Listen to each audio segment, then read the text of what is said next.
ചോദിക്കും. ക്യാ എന്ന് പറഞ്ഞാൽ എന്ത്? അപ്പം പേരെന്ത് എന്തെന്ന് എങ്ങനെ ചോദിക്കും?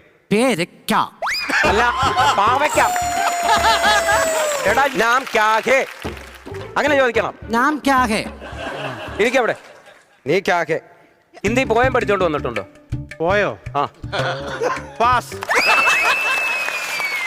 ഇത് ഞാൻ നിന്റെ പേര് കേസ് കൊടുക്കും.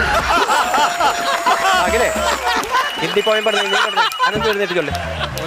ഹിന്ദി പോയം എഴുന്നേറ്റ് ചൊല്ലാൻ. അതിന്റെ ആദ്യം ഒന്ന് പറ സാറേ. അതിന്റെ ആദ്യത്തെ ലൈൻ ഒന്ന് പറയാമോ? ആവോ മിൽക്കർ ഗായേം ഗീതെന്നൊരു പാട്ട് പഠിച്ചിട്ടുണ്ടോ? ഉണ്ട്. ആ, എന്നാ അതോടെ. ആവോ മിൽക്കർ ഗായേ ഗീത് ബെഡായേ ഗീത് ബെഡായേ ഗീത് ആവോ മിൽക്കർ ഗായേ ഗീത്. നാരായണ ജയ നാരായണ ജയ നാരായണ ജയ നാരായണ ജയ. ഇതെന്തിനാന്നറിയാമോ? നല്ലൊരു ഹിന്ദി പോയം കൊണ്ടുവന്ന്